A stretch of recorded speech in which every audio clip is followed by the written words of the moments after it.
Blur साठी आपल्याला दोन अनालिसिस केलेले आहेत. आता आपण स्टॅटिक स्ट्रक्चरल केलेलं आहे आणि मॉडेलचं अनालिसिस केलेलं आहे. ओके, यासाठी पहिलं आपण स्टॅटिक स्ट्रक्चरल घेऊ. स्टॅटिक स्ट्रक्चरल वरती मी डबल क्लिक केलं, नवीन विंडो इथं ओपन होतीये.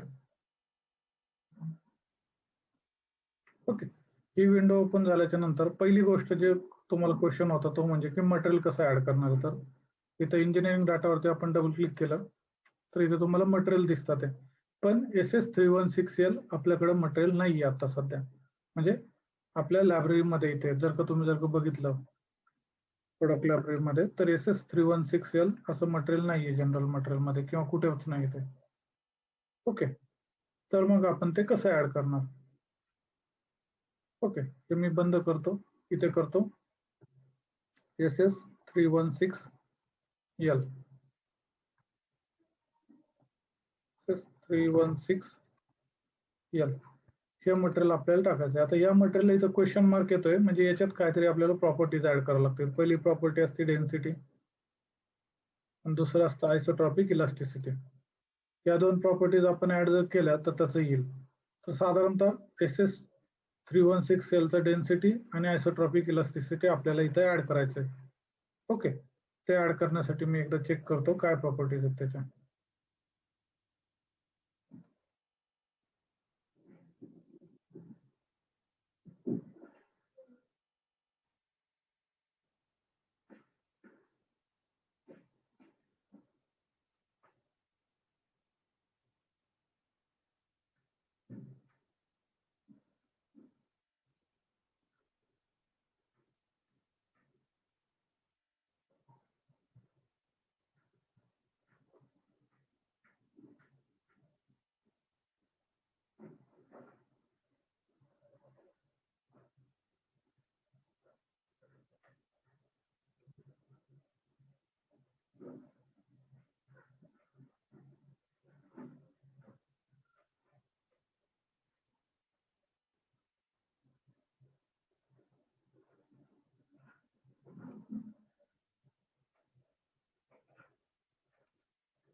इथे आपण पाहू शकता की SS316L डेन्सिटी दिलेली, एम मॉड्युलस दिलेला आहे, बाकीच्या इथं प्रॉपर्टीज दिलेल्या आहे, शेअर मॉड्युलस वगैरे. हे आता आपल्याला याच प्रॉपर्टीज आपल्या ह्याच्यात घ्यायच्या ते 8000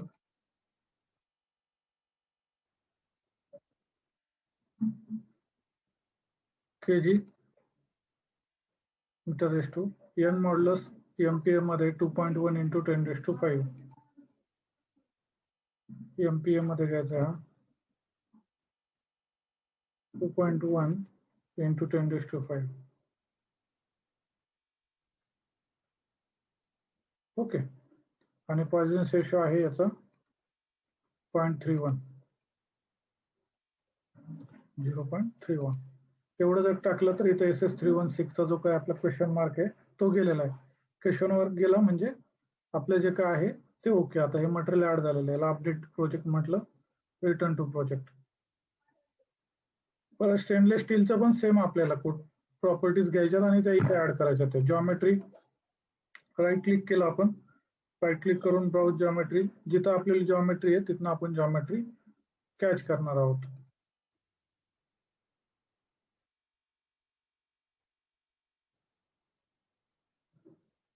ओके, 2.5 आता SS साठी ना 2.5 mm step file. Okay, geometry घेतली, मॉडेलवरती डबल क्लिक केलं आपण,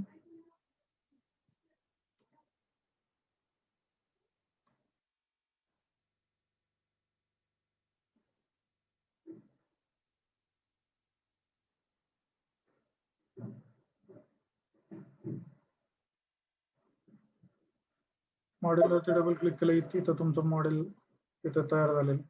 आता याच्यात स्टॅटिक अनालिसिस मध्ये काय आहे की मध्ये आपल्याला मॅक्सिमम टॉर्क द्यायचा आहे आणि साईडला हे जे काय ब्लेडचे कर्व आहे हे पॅक आहेत. असं जर का असेल स्टॅटिक अनालिसिस मध्ये सपोर्ट मध्ये फिक्स सपोर्ट आणि लोड मध्ये मोमेंटम आहे. फिक्स सपोर्ट आपल्याला द्यायचा आहे, त्यासाठी मी त्याला झूम इन करतो. हा प्लेन हे एक्सटेंड टू लिमिट पूर्ण लिमिट घेतलं, ते पॅक झालं. ओके, आणि इथे आपल्याला मुवमेंट द्यायची आहे. ओके, या सरफेसला आपण मुवमेंट देतोय, extend to limit, apply. Okay, वेक्टरच्या ऐवजी कॉम्पोनंट मध्ये हे असं, तर आपल्याला झेड भोवती आपल्याला हे करायचं आहे. झेड भोवती आपल्याला जो काही हे द्यायचंय, तो टॉर्क किती आहे?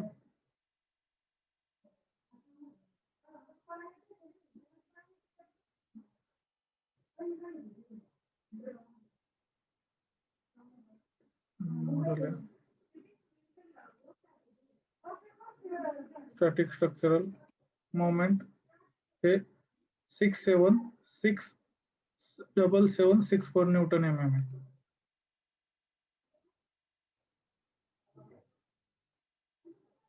सिक्स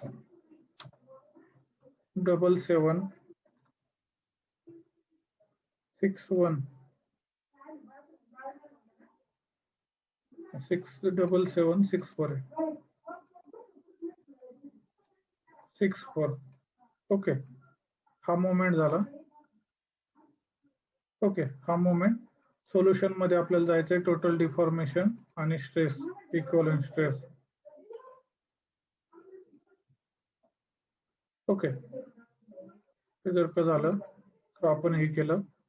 ओके, याचं आपण सोल्युशन जर का घेतलं तर तुम्हाला डायरेक्टली सॉल्व्ह होईल हे पूर्ण मॉडेल.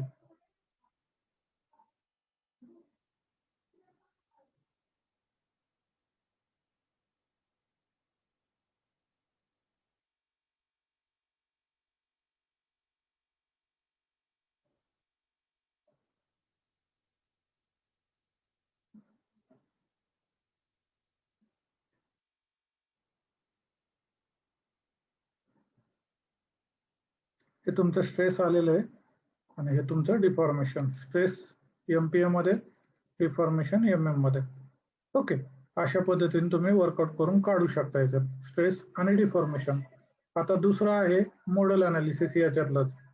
बरोबर आहे, आपल्याला याच्यातच मॉडेल अनालिसिस म्हणजे आपल्याला नॅचरल फ्रिक्वेन्सी ऑफ व्हायब्रेशन काढायचं आहे. तर त्यासाठी मी मॉडेल घेतो, त्याच्यातनं इंजिनिअरिंग डाटा आणि जॉमेट्री दोन्ही आपल्याला शिफ्ट करायचं आहे.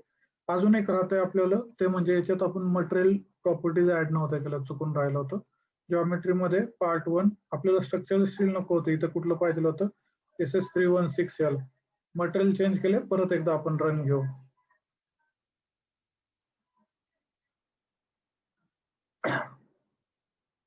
Okay, total deformation, equivalent stress. Okay, equivalent stress आहे, टोटल डिफॉर्मेशन आहे. ते मी क्लोज केलं. आता आपण मॉडेल अनालिसिस म्हणजे व्हायब्रेशन अनालिसिस मध्ये डबल क्लिक करतो मी इथे.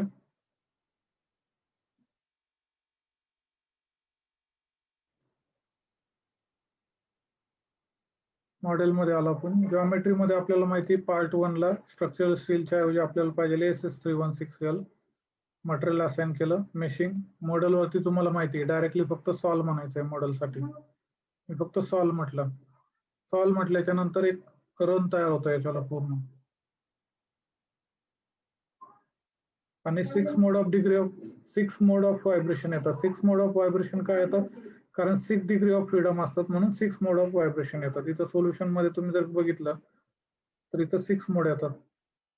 तर मॉडेल मध्ये सपोर्ट, फिक्स सपोर्ट द्यायचा राहिला होता म्हणून तो 0 मोड येतोय पहिला. इथं एक्सटेंड टू लिमिट, अप्लाय आणि परत एकदा सॉल्व करतो.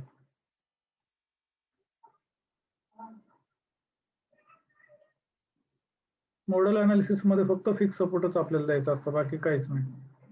ओके, याचं 6 डिग्री ऑफ फ्रीडम मुळे 6 मोड ऑफ व्हायब्रेशन आले. क्रिएट मोड शेप रिझल्ट केले आणि सॉल्व म्हटलं तर याचे डिफॉर्मेशनचे मोड येतात.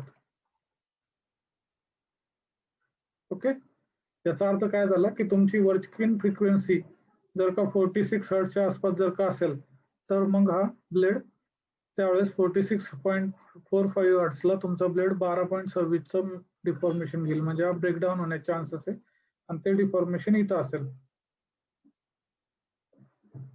कधी त्यावेळेस 46.45 तुमच्यावाली हर्ट्स एवढी फ्रिक्वेन्सी येईल.